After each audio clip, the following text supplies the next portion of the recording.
À la veille de la Journée internationale des droits des femmes, célébrée chaque 8 mars, la Fondation Bureau Top Iris a organisé une rencontre d'échange et de sensibilisation consacrée à la santé mentale et à la résilience. Pour l'occasion, des employés issus de plusieurs entreprises se sont retrouvés autour de ces thématiques encore trop souvent méconnues. Cette matinée avait un double objectif: mieux faire comprendre les mécanismes de la santé mentale, mais aussi aider les participantes à identifier les premiers signes de fatigue psychologique ou de stress. J'ai dit aux femmes, il faut apprendre à écouter son corps, il faut apprendre à connaître ses limites et à planifier ses activités.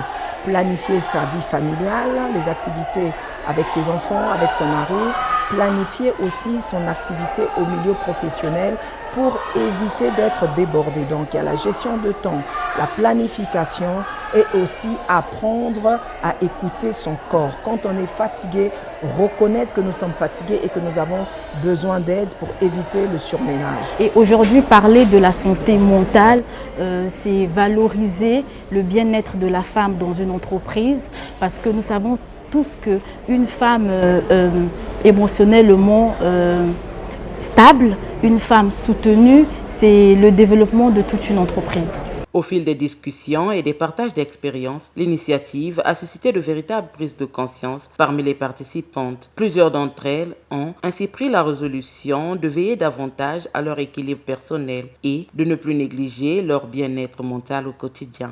J'ai appris qu'il fallait aussi échanger, on apprend à se connaître, la santé mentale premièrement, ce dont la coach a parlé beaucoup en profondeur par rapport à cette question. L'une des choses dont la coach a dit, ce n'est pas de vouloir tout faire tout seul. D'abord, essayer de décentraliser les responsabilités, par exemple, essayer de demander de l'aide à chaque fois que nous nous sentons limités sur quelque chose. Ne pas trop prendre de choses sur soi pour éviter la charge mentale.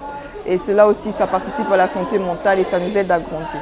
C'est sur cette note d'engagement tournée vers le soin de soi et la prévention de la santé mentale que s'est achevée cette rencontre jugée enrichissante par les participantes.